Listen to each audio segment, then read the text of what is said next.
4-minute window. So are you guys ready to get started? Who wants to talk about mergers and consolidations today? Anybody? We do. Well, what I want you to think about is we do, but in your work career at some point, you're going to work for a company that is either going to get merged with another company, is going to get acquired by another company, or your company may acquire somebody else. Guaranteed it's going to happen. Even if you look in town today, some of the hospitals, Sanford was MedCenter 1. They were acquired by Sanford. CHI in St. Alexis, that was an acquisition.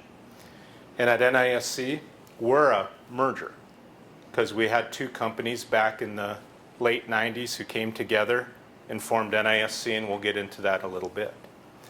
So there's quite a few different reasons why a company might merge, and we're going to go through this in detail as we go along. One of the big things you're going to hear us say over and over is economies of scale. Okay, you have two separate companies like, let's say, Sanford and MedCenter 1. You bring them together. You should get some efficiencies by bringing two organizations together. But when you start a merger or an acquisition, it's going to be like an earthquake. It's going to throw shock waves through your organization, just like at a Sanford or just like an NISC. Why is that the case? Well, business as usual when you're working for a company is going to change. May it change for the better? That's an unknown. Will it get worse? That's an unknown. Do you understand why your company is merging? Does your company have a product that is maybe desired by the company that's doing the acquiring? Are there some business lines you aren't into today? A lot of different reasons for acquiring another company or doing like a merger. But the key as an employee, and that's what I want you to understand today, is envision yourself that you're in a company that's being acquired or being merged by somebody else. There's some human feelings. Is the direction of the company going in the right direction? There's a lot of things that you need to think about and where you fit. And we're going to talk about the business reasons. We're going to talk about the risks. We're going to talk about the human aspect of what a merger and acquisition looks like. And then we're going to use NISC as an example. And at NISC, things arguably are okay today. But I tell you what, looking at the merger from 2000 to 2006 to 2009 to 2015, there are some very tough times. And during that time, we didn't even know if we're doing the right thing because early on, business wasn't the best. So personally, I had an experience with a merger real early on, even before NISC, that I didn't even think about until I went through it. How many of you are from a small school? Okay. In North Dakota, we call them Class B schools, right? I went to Wing, North Dakota. We were the Wing Royals. Down the road, about 15 miles, was the Tuttle Trojans. And when I was a sophomore in high school, the whole thing about consolidating schools, consolidating sports, and merging came up. Okay? So what was happening is in Wing, North Dakota, we're thinking, well, why do we need to consolidate a sports team? We're pretty good. 10 years ago, we made it to the state tournament. We have enough people to field a team. Yeah, we had 6 players to field a team, and a couple of them were 8th graders. Okay, is that sustainable over a long period of time? Maybe not. We had 45 kids in school. Our class was 13. We were actually a big class. And you might have had some of that in the Lintons and Strasburgs and some other schools, okay? But looking forward, we knew that fielding a varsity sports team, and we're going to focus on basketball, just as the Wing Royals, wasn't going to be sustainable over a long period of time. So our school boards talked about a merger, and we merged with the Tuttle Trojans in sports. So what did that bring us? Well, it's a merger. Did we know how to handle a merger at that time? Probably not so good. What was our team name? The Wing Tuttle Royal Trojans. Okay, doesn't that have a nice ring to it? That's the first decision we made.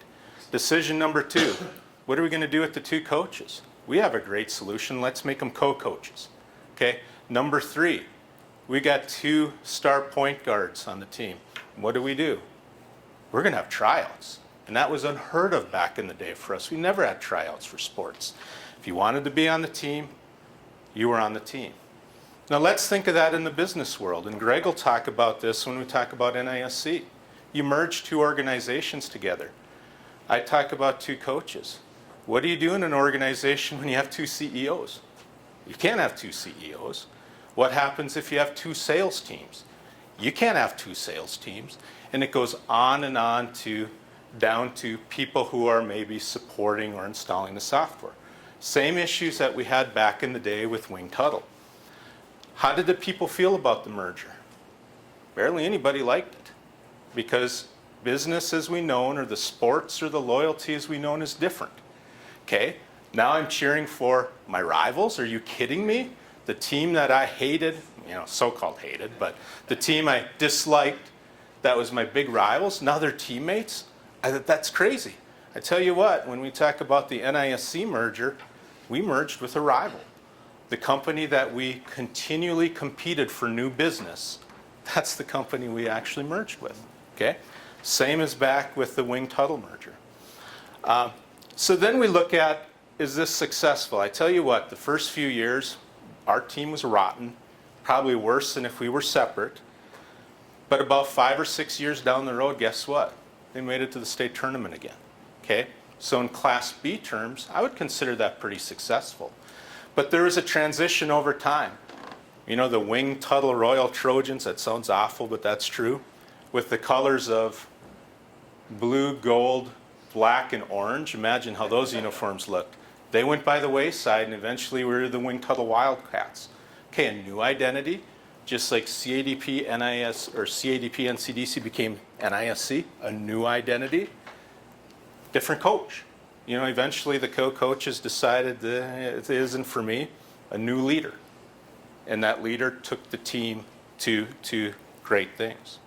So little did I know, I hate to even say this, in 1989, that something that happened to me in high school prepared me for the business world of when I worked for an organization such as NCDC that eventually merged with another company. Okay? Guaranteed, if you haven't experienced this already, and I'm going to ask you if you have, you're going to at some point in your work career, and we're here to help you understand what to expect and how to handle it. Okay. Has anybody had an experience with a merger similar to how I described? Either you worked for a company or you had a school that merged? Matt? I had a high school merge. Started out as the Ritzville Broncos and the Lynn Bulldogs. And if you know anything about Lynn and Ritzville, if you blink when you're driving through them, you're through them. So we merged with them in 2006, I think, for sports. And it went okay, went well.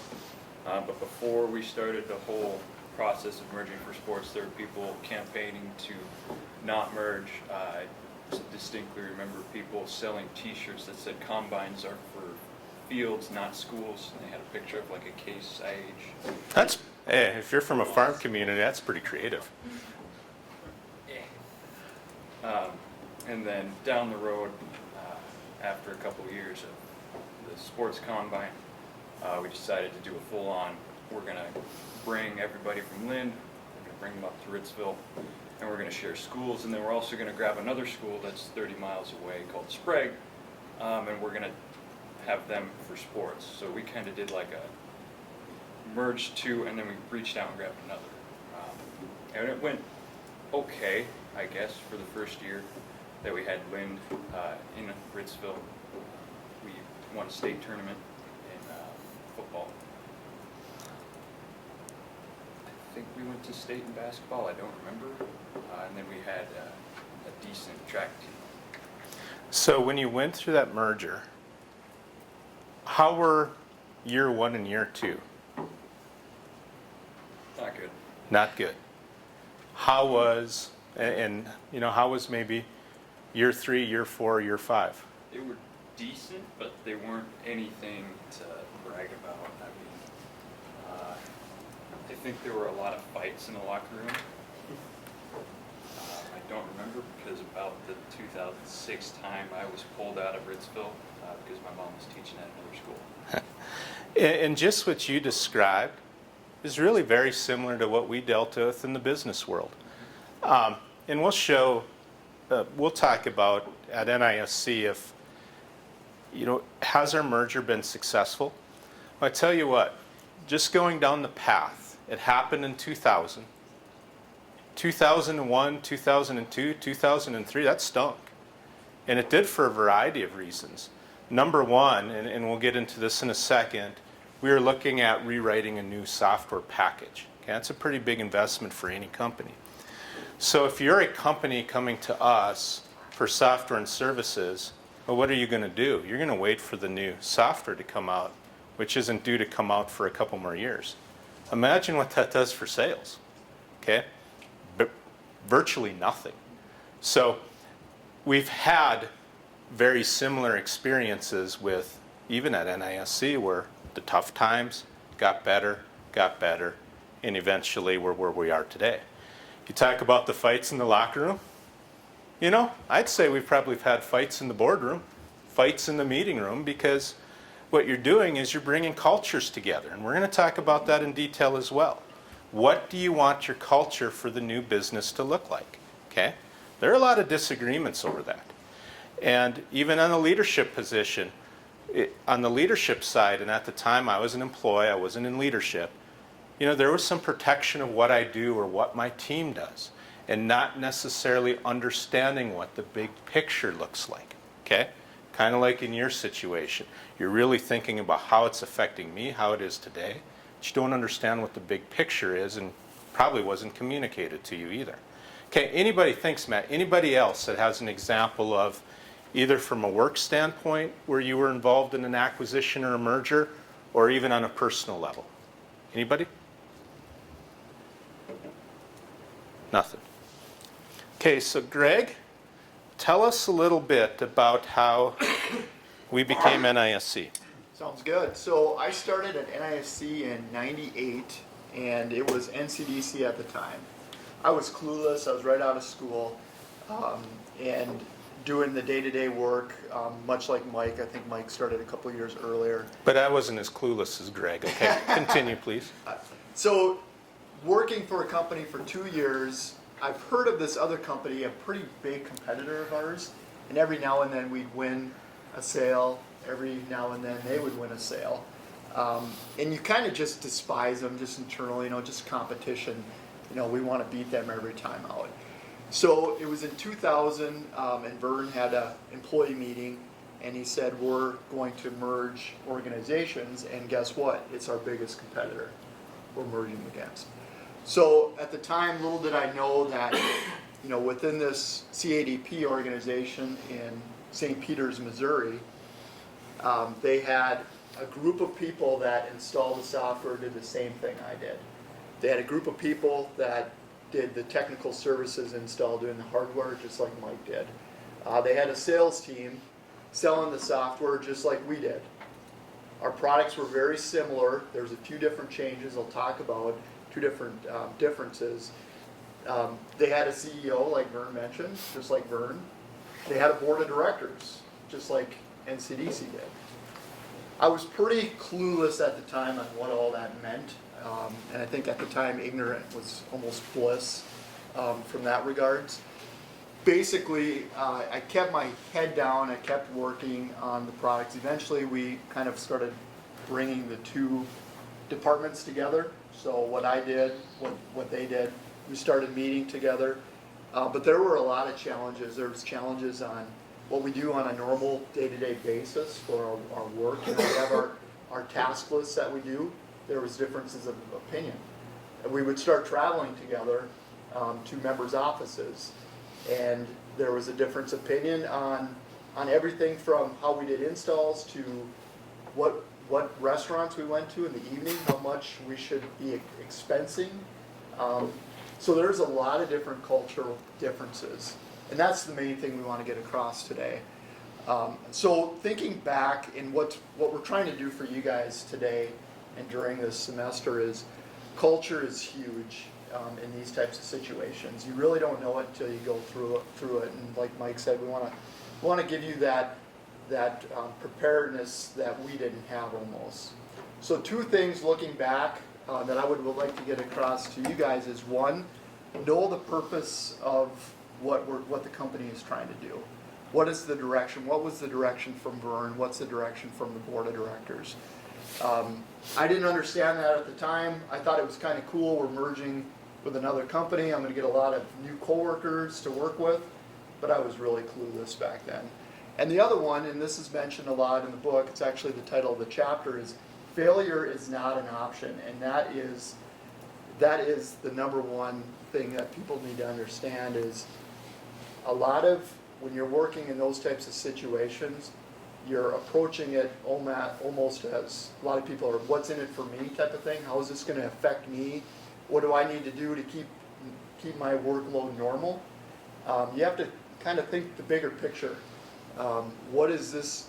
How can I contribute to the organization to make this merger, this acquisition successful? So a couple of reasons, as it was described in the book, Vern had mentioned that we were looking at rewriting our software. It was very antiquated. It was old. It was bolted on. Pieces were bolted on. It was tough to install, traveling to the office and training on the software. It was kind of challenging, as well as supporting it. There's a lot of bugs in the software, those types of things. So because of that, and because of CADP going through the same exact thing, it made sense to merge because we could write one product, we could combine our resources, write one product. The two teams that were installing that product, those are coming together as one installation group. We have one sales team that sells the product. We have one CEO that heads the direction, and one board of directors. So there was a lot of personal sacrifices made. Vern, for example, he would never admit this, but Vern actually volunteered to step down from his current CEO position. He took a lesser role, if you will, within the organization. That was his personal sacrifice. And I tell you what, when you talk about servant leadership and you observe that really sinks in. Board of directors. There was, I think, 28 board of directors at the time when the companies merged. That was cut in half. So there was board of directors that said, you know what, it's in the best interest of the organization going forward. We need to consolidate this and move forward. And those are the types of things I think Mike and I were just, going with the flow with. We really didn't understand those personal sacrifices. And going with the flow, I look back at working at NCDC. And I didn't realize this at the time, but I did later on when we went through the merger. But frankly, we were going to go broke. If you read the chapter, we talked about how much cash we had on hand. We were lucky if we must have had about 4 weeks of cash on hand, if even that. And that's basically what you use to pay payroll, pay the bills, and whatnot. Okay, we were still serving our members because we were always focused on our customers. We always figured the financial piece will take care of itself. But there was a grim reality to the side of it that I realized later. And this merger actually opens up that opportunity for a stronger organization, which we'll talk about in a second. The other piece on the merge side is growth. At the time, NCDC was a regional organization. We basically served the upper Midwest, maybe a little bit on the West Coast. The CADP company that we're talking about in St. Louis, that pretty well served that portion of the country, and maybe down to the southeast. So two regional companies coming together to be a national presence. Okay, that's a big thing with growth. That's a big thing with market share, and that made us a stronger organization as well that then we could develop products for. One other thing to mention there too is with what we provided in Mandan and what CADP provided in Missouri was similar products, but at NCDC we had telephone billing software that was unique. CADP did not offer that. CADP had engineering software, and NCDC did not provide that. There was a lot of parallels, but those were two unique pieces that neither organization provided. When we merged, we became that much stronger, and that goes to the diversification of why to merge, because being able to provide a full suite of product offering to our members, it's in their best interest to approach it that way. Question? How many employees lost their job due to the merger? Good question. You know, and that is a good question. That was in the book too. Not necessarily the best time for us, but that can be a symptom of a merger. So I talked about earlier, you know, looking at the timeline, the merger happened in 2000. 2000 is when I mentioned that, you know, 2000, 2001, 2002, we really had a lack of sales, okay? Because we're spending all of our time on developing a new product. We went to our members to actually get financing for the product because we couldn't go to a bank and get a loan for a piece of software that didn't exist. Then in 2003, there were about 39 employees that lost their jobs. Okay, something we never want to go through again, something that Vern, our CEO, has vowed that that's something we don't want to experience again. And at that time, it was necessary due to the economies of scale piece of it, because there were some duplication of positions, and we didn't have enough growth to sustain additional areas in our company for those positions. Okay, so that happened in 2003. 2003, towards the end, maybe into 2004, our new piece of software, which we called Ivy, was ready. 2004, 5, and 6, well, we were getting it installed, but customer satisfaction was kind of like this. And then starting in about 2006, we gained a lot of momentum. Software was stable, customer satisfaction was very good, and now our development teams are able to focus on other products. And we'll have a product slide later, and we showed that to you on the tour. Products like a board application, like imaging application, customer payment application. So looking back, if we were able to have those other products at the time in 2003 that we weren't ready for, would we have to go through that reduction in workforce? Probably not, but at the time we had to. Yes? So did you hit your momentum right around the 2008 crisis? You know, that's an interesting question as well. I would say so. Yeah, I think it started picking up steam. You know, you install IVU the first couple of sites. That's not easy going into our members' office. One thing, when you're in the members' office and you're a merged organization, they don't look at you like, well, let's see what software you have, what's new, what nice features do you have. They expect what they had with CADP, for example, plus NCDC, and if there's one feature missing, even if they were the only site using that feature, they would, I mean, their expectations were up here. So after we did a couple of those installs, we really hit it hard in the quality assurance piece of it, listening to what those members had to say, and they were outstanding partners to this. We couldn't have done it without them. They had the patience. We start incorporating that feature. You start installing it at a few more sites. You start getting a little bit of momentum. The word on the street is, yeah, this product's going to work. And that, I would say, started hitting around 2007. Yeah, and I'm going to jump, Greg, just to, we had this towards the end. You know, these are the products that, we've had this slide earlier this month about the additional products that we were able to provide our members.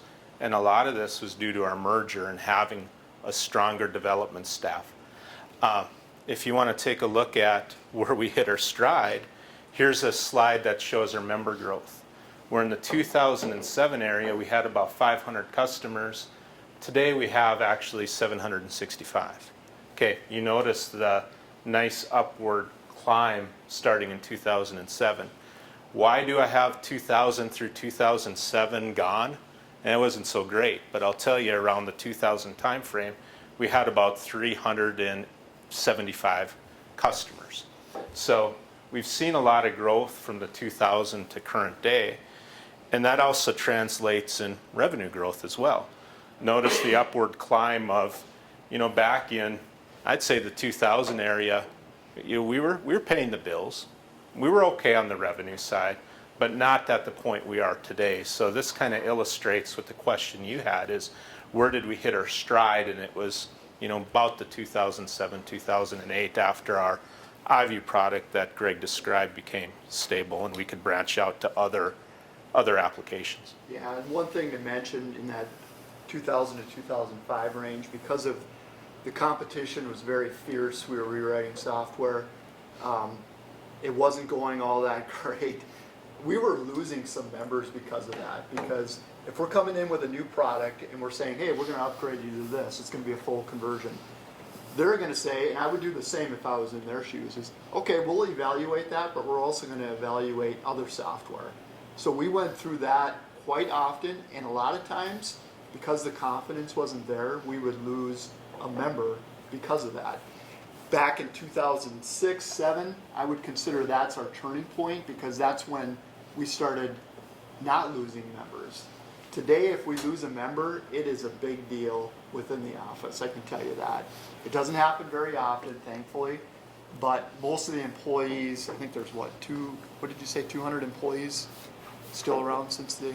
275 employees are still here from the day that it merged. So 800 approximately employees don't know what it's like to consistently lose members and what that feeling is like. So that started changing around 2007. And those members that we lost in that 2004, 2005, and 6 time frame, and this could be a measure of, arguably success as well. Guess what? They're becoming our members again. It might have took another 6, 7, 8 years, but even as of this week, we gained a member that we lost back during that transition. Right.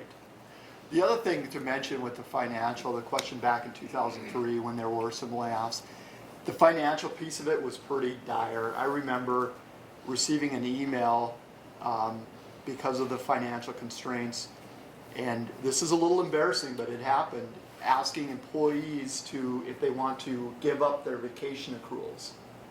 Meaning, let's say you have 40 hours banked. If you were to leave the company, typically the company will pay you that 40 hours. What NISC was doing in its infancy was asking you to donate that 40 hours or whatever you would back to the company as a financial value so they could write it off as a liability on the books. Now, a couple years later, that was all refunded back. I remember getting a letter back from Vern, thanking you for the contribution, but they're putting it back in your TOB bank or your vacation bank. But it was pretty dire times. I remember also emails about how, thinking of ways to save money within the organization. It wasn't the best of times, I'll say that. We used to take our own garbage out, and we didn't have to pay cleaning staff to do it. I mean, those are the sacrifices that we made at the time to hopefully get through the financial times that we were dealing with.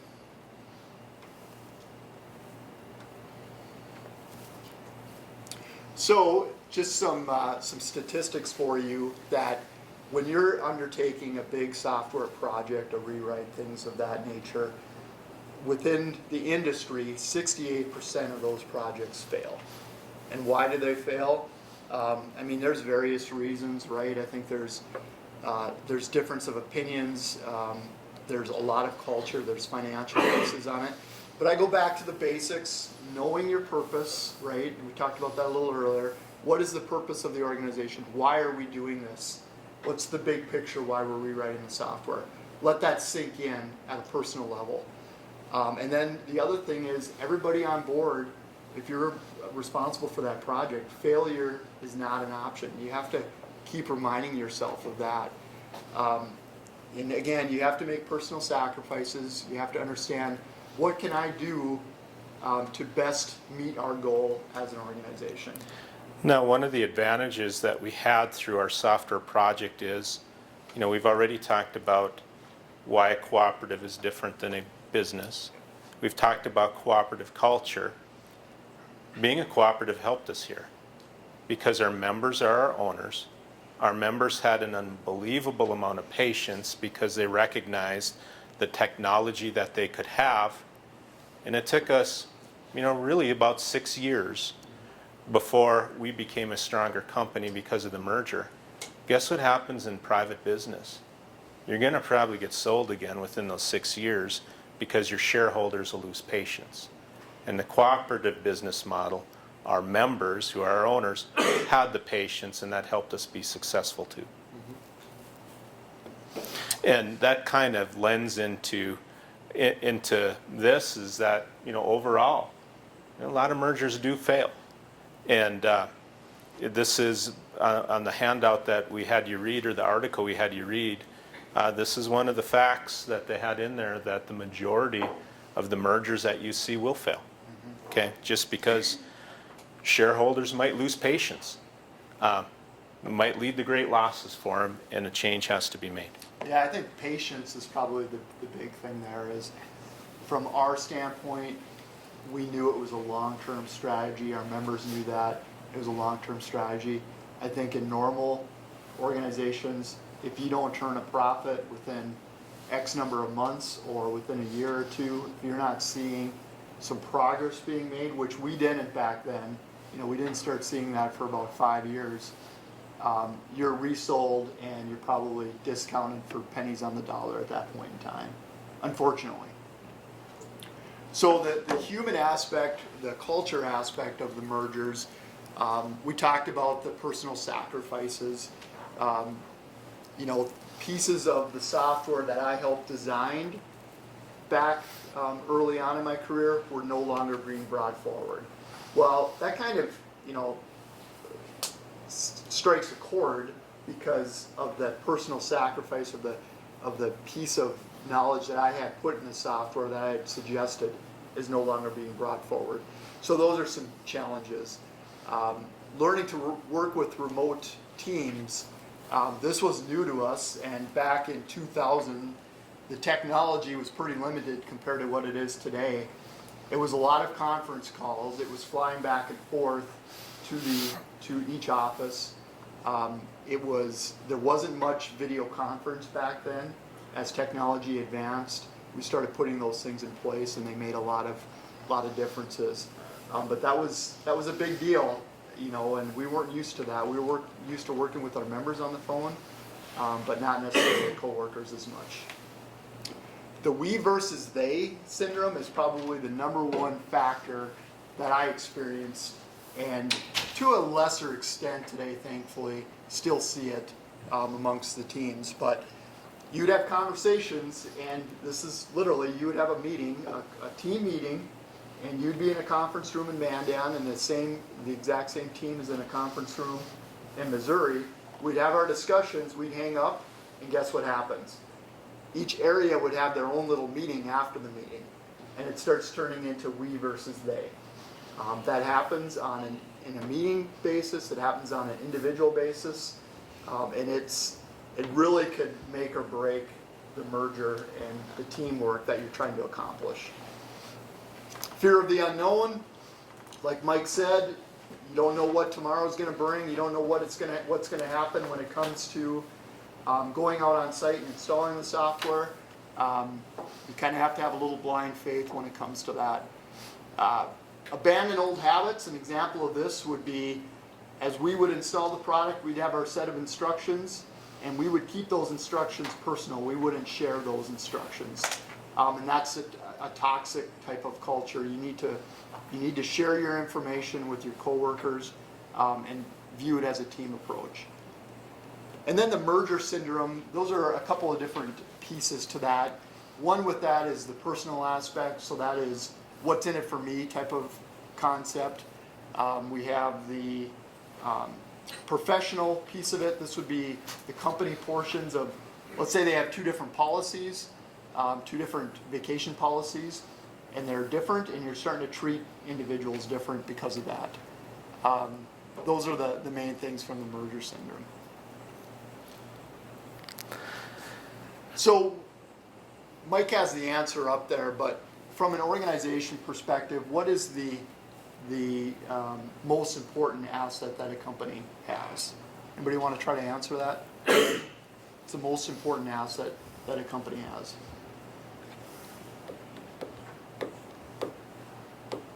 Its employees.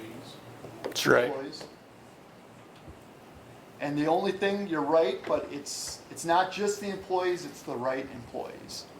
And this was mentioned in the article and also in the book Good to Great. Vern talks about it quite often, is you need to take the right people, right? I mean, everybody's hardworking, right? But the right people amongst that, the best of the best, and you need to put them in charge of specific projects. You need to let them be the role models of the behaviors that you want to see.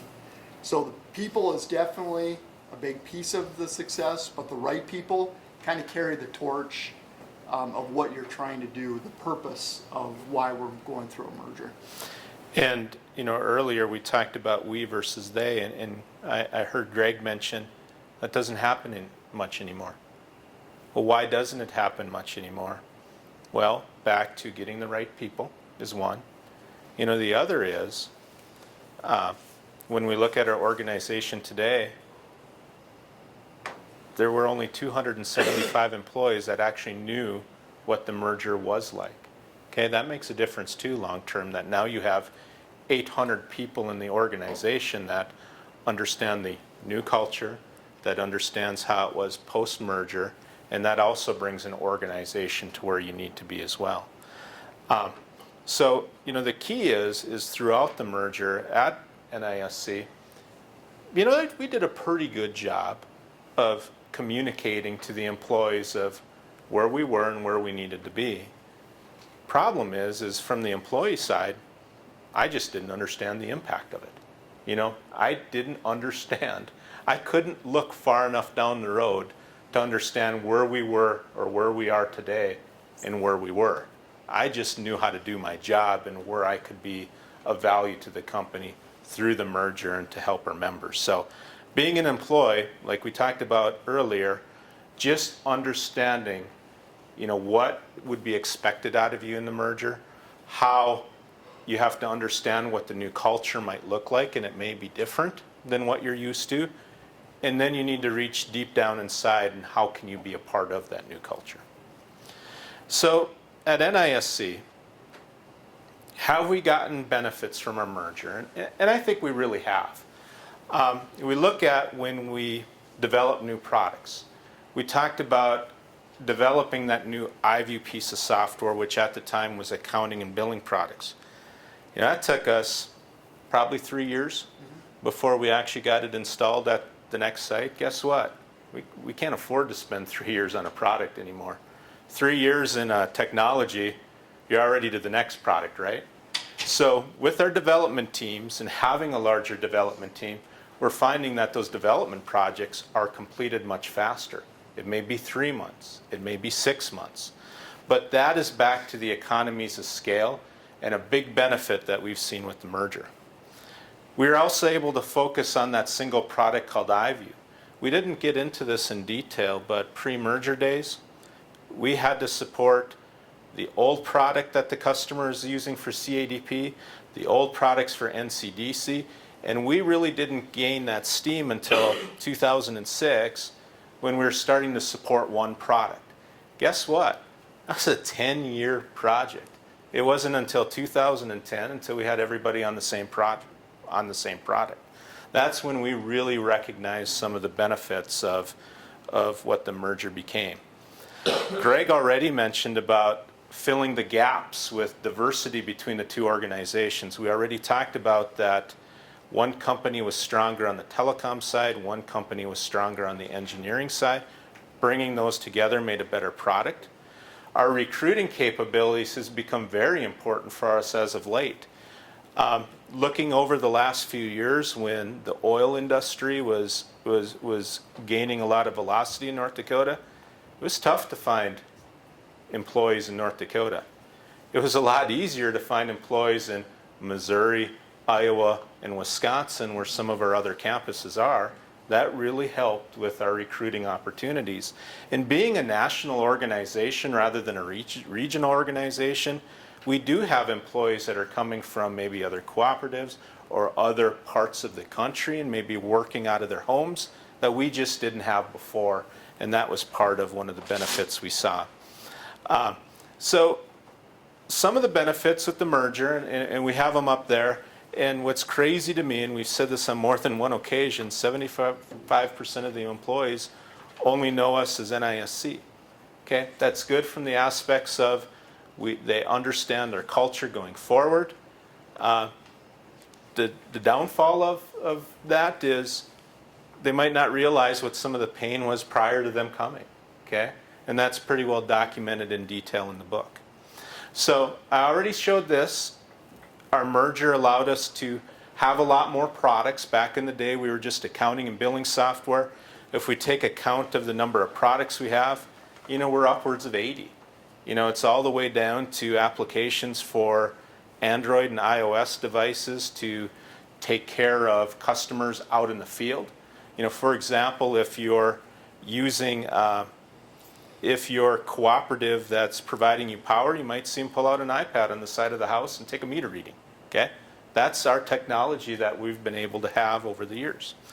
And then we already talked about how our member growth and our revenue growth over the years has really gone on an upward trend, all benefits from the merger. So any questions up to this point?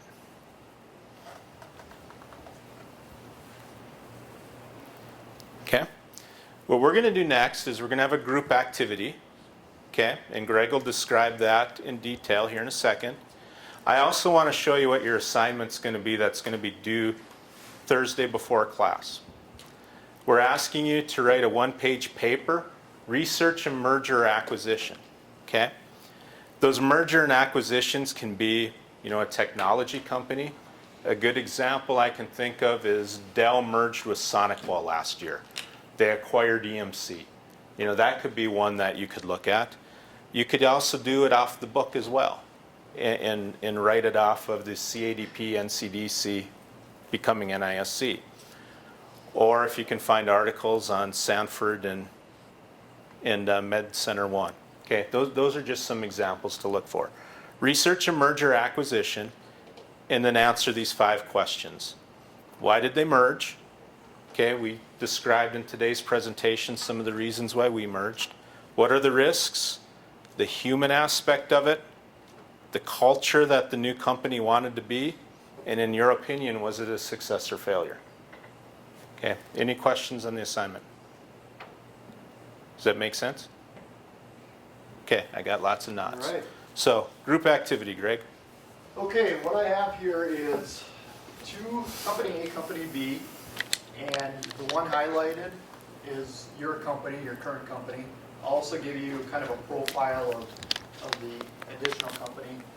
I want you to break up into groups, so let's do, if you want to come over here and join this guy, and then we'll just keep this table over here. And we want you to review what are your strengths and weaknesses as your organization? So company A and company B are going to merge. Yes. Okay. What are the strengths of your organization? Why would you want to merge? Kind of like the essay that we have asking you to write. Why would you want to merge? And then what are the initial concerns that you may have going into this? So pretty straightforward. Mike and I will kind of facilitate each group and just see what type of questions you have and what you come up with. So when we're done with the group activity, what we'll do, maybe in the last 10 minutes class, we'll ask some of the questions to each of you, and then we'll just whiteboard on what some of the answers have been when you go through the exercise. We did not do a software or technology company. It's a lawnmower company.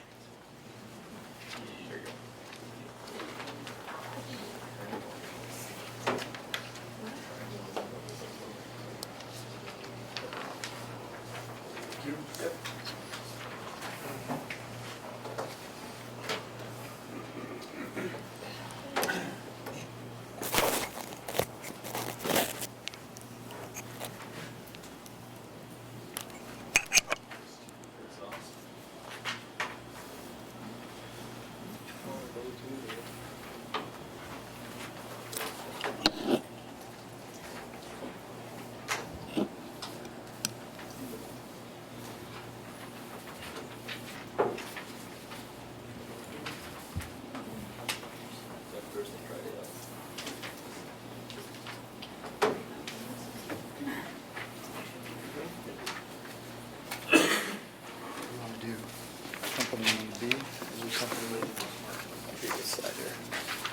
sign? Yep.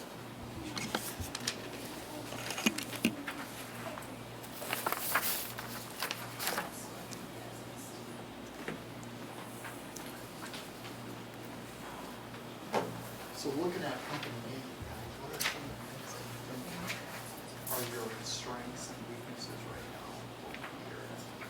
The location is a strength. Location is a strength? Always been one more. That's true, that's true. A weakness is definitely that there's no secondary. They just rely on the bike on.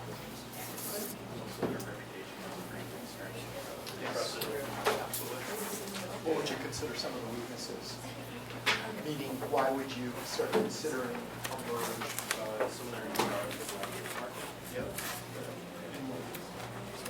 And why would a merge help in that situation? That's the first thing, convincing them to have me. Have you ever been involved with a company that's been union? No, but I have friends that are union and you try to take What are away some of somebody, the- they're gonna lose it. Human aspects, the I cultural worked at aspects a United install at a telephone company, that are gonna be and challenging. they were union and non-union. And And what, I you know, the couldn't main touch reason it. the challenges there. The union guy was responsible for network chassis and the cable to the computer. So what happened is they forgot the cable, and the computer's sitting there on the server, and I gotta wait for the union guy to come in. It's funny, And we have, I ended up doing it schedules since we just were so I in would 2000. waste We've time. had two different vacation Not the right plans thing to up do. until Then this what point. you do is So it took us plug the cable and get it 15 full unplug years it, yeah, to and say get this. to one vacation plan. And there was still some Okay, did people you guys get upset about it. it read? Concerned about it, but it's definitely the best. So you're plan working for forward, company for the B? company, but those things aren't easy, they don't happen overnight. What So other cultural? what are your guys' strengths for company B? Morale is very good and turnover is below average. And Okay. longevity is also, yeah, and longevity is above average. Yeah, I was just gonna say. Yeah, so they're spending time on developing really new products. Okay, what else? That has great morale. Company Anything for else? company and seeing our employees is like, why do we need company B? Then morale might decrease even more. Yep, that's So absolutely. now, if you look at company B, what are the weaknesses? You might be looking at other jobs because they don't We know cannot their afford kind of abandoned things. primary Yep. market or focus on secondary. You know, that Okay. might almost be What else? a good thing in itself too. Like, yeah, you know, we might Competition is lose tapping some into that. employees, Yep. but, And then the you know, we're also kind of reputation thinking is out that we build. Yep. good but not great. You know, people who. So if you read They don't read really company, know have y'all read about how company so they A? don't really have Have you a read through point of that? view, it's just. So you're working for do company a good B. job. Yep. Company A Anything is else that you gonna notice? come on board. What are your feelings? This about might come to a surprise, but Covers the what you're not good at, location market share, within the. where they're physically located, you're gonna have a lot of different cultural differences. They're both How do you- probably good. How do you create, they're how do you different. fix that? And Lose the union NCCC employees and then we'll keep merged it. both of the Midwest Yeah. companies. So then you have to A understand, company coming from the Northeast. Is that compared something to, you can let's say, afford? Texas, you're gonna have two, Yeah. and it's not gonna be, what other feelings if you're working for Patriot company fans, B? that's not what they're talking about, there's gonna be two different sets of, shared values, two different sets on how you take High care of turnover is your members concerning. and those things. Kind of going off of this, some of their newer products that never made it to market. Yes, you kind of wonder how innovative might that company be because you got higher turnover. But I still know The that morale, I have to have I'd be business worried about mindset. if I was working for a company that Need to show had a that good- I can be an asset good to the morale, company, I good have to show teammates. willingness to adapt What kind of realistically. poison is this So other if I'm company okay, in? if I'm one of those who Would be a are, concern to me as an employee. one of those Anything high else? morale for company B, and I'm doing a lot to bring the secondary market in, but I know that I have to adapt my style to what company A wants. If I want to keep a job and stick with the job, then I'm gonna have to adapt realistically. So I think, that's again, like how he said, and I agree. think That's where if we kind of you're- sift through the we issues thought about a that lot of we you want being an to employee go for these companies. and you tell them, okay, either you can realistically adapt or. Now, let's think you're a leader for This company is B. business, this is the American. What are way steps of- that you're gonna You do can't have a company to merge get that a just sits culture there in while place other companies weren't so merging both or companies taking are on on. board? Exactly. And there's What are gonna you be- able to do as a You know, leader? you always have to, like we talked about. Negotiate between if you're gonna be sticking with union or if you're gonna go with completely. Okay. So the point on that one is, what is the old saying, it's the elephant in the room? Might as well tackle that one first, so there isn't any unknowns with the employee base, and then you can actually concentrate on business. Frustrated Okay, or what else? thinking we didn't make the right decision, but you always have to kind of bring yourself back to that bigger picture.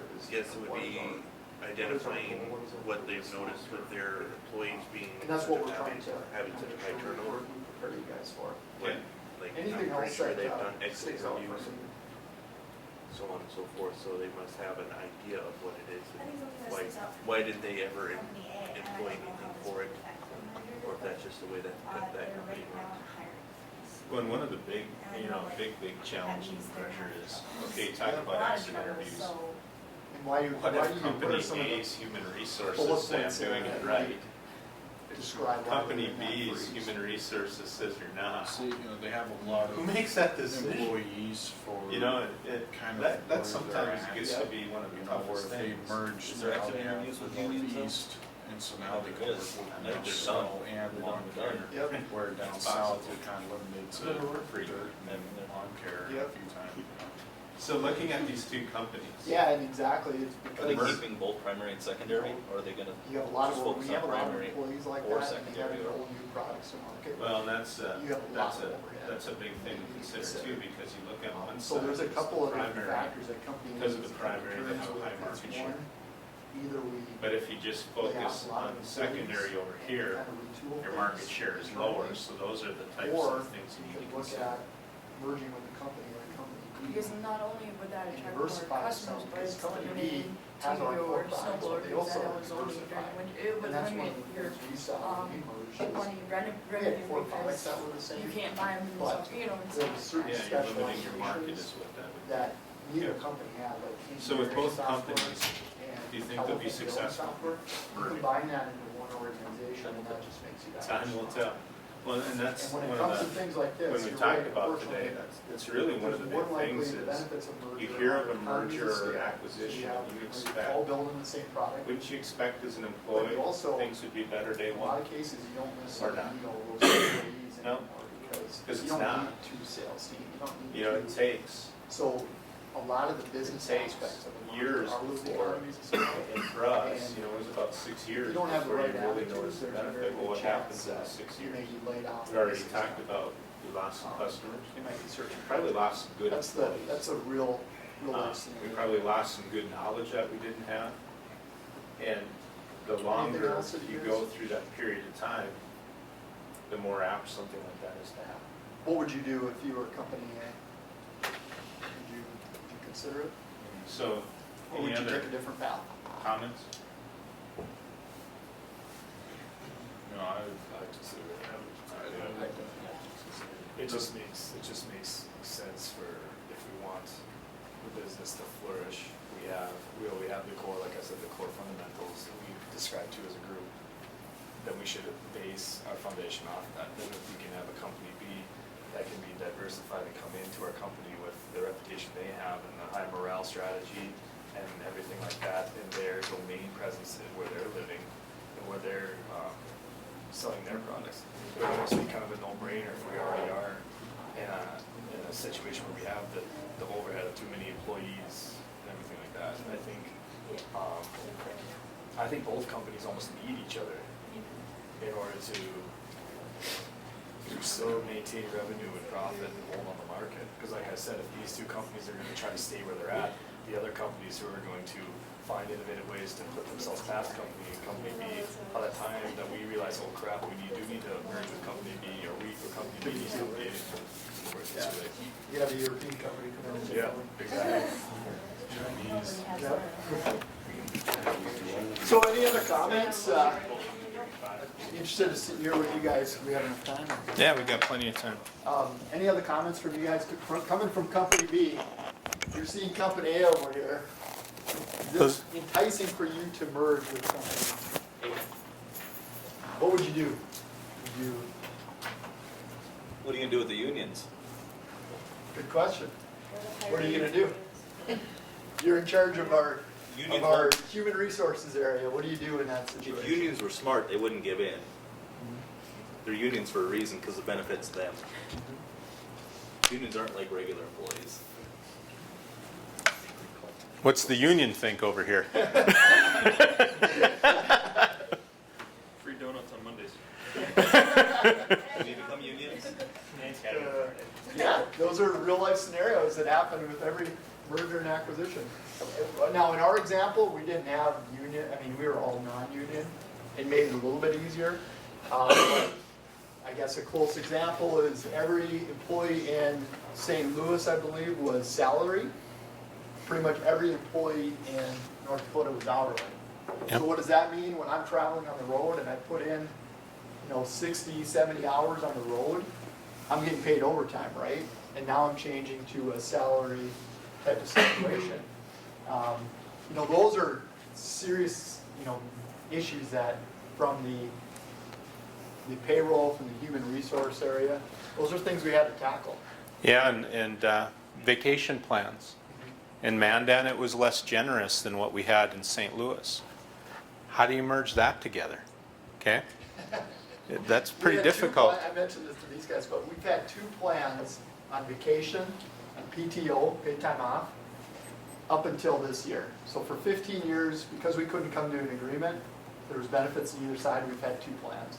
This year, we finally merged into one. That took 15 years to accomplish. Yeah. And you guys, what are your thoughts? We pretty much all agree that it'd be beneficial to both companies. With the reputation that company has as innovation and stuff that company B would bring to the table. It would also spread their region that they allowing company A to have work in the northeast while company B gets this south central part of the state or the states. So when I read these, Company A, it seems to me your attitude's no good because it says morale is declining. These guys, seems to me that their attitude's pretty good because their morale is good. How are you going to handle this company coming to you and say everything I do is right? Your attitude's terrible. That's one thing we mentioned here, is you're gonna lose some employees, but it's for the better because, the weaker employees that can't really handle, the change, they're gonna be the ones that are, just gonna pick up and leave. So you're gonna cut your numbers, but you're cutting them, kind of like the worst are out the door first. I see somebody shaking his It head. doesn't work that way in unions. They don't just dismiss people. You have to have a very good reason to not have them come back. That's I mean, we have a low morale. I don't think we're just gonna be dismissing people. I honestly think people are just gonna be leaving. And when it comes to that, it's usually the worst employees that hang on the longest. I was gonna say, it's pretty much usually the better employee. We haven't got rid of Mike yet. Sorry, what was that? I was off the union. That's what I say. Get rid of it. No more. All right, we're not gonna get into union versus non-union, but. But no, I see it right now. Those are all things to think about, Yeah. and there's even a little bit of disagreement here, and that's exactly what you're going to see when you merge 2 organizations together, and that's what we want to make sure that you understand. So 3 things to remember, if you will, is 1, failure is not an option. You need to understand that when you go into this. 2 is that the company's best assets are not just people, but it's the right people, right? So we want you guys, if you go through this, to be the right people within your organization to carry the torch. That's very, very important. And 3, and equally as important, if you're asked to do that, you need to know what the purpose is. Don't be like Mike and I, or at least like me. I had no clue, like I mentioned before. kind of ease myself into it, get engaged in it, get an understanding of why we're doing this, the big picture of it. Those are the three main things. I don't know if you have anything to add to that. No, Mike. that's good. Okay. Reminder on the assignment. And do you guys have any other questions for us? Just Andrew. a little off-topic question. Yep. Did you make the tryouts for the basketball team? He's got a lethal Is that Get a beat out. I actually didn't play basketball, so. On Thursday, Mike and I will both be back, but Ed Wolf will be the primary presenter. And what he's going to be discussing on Thursday is less mergers, but more acquisitions. So we're NISC now, and we're actually purchasing other companies. And the financial impact of that, as well as the human aspect as well. So that'll be Thursday morning. Okay. Thanks for you guys' time.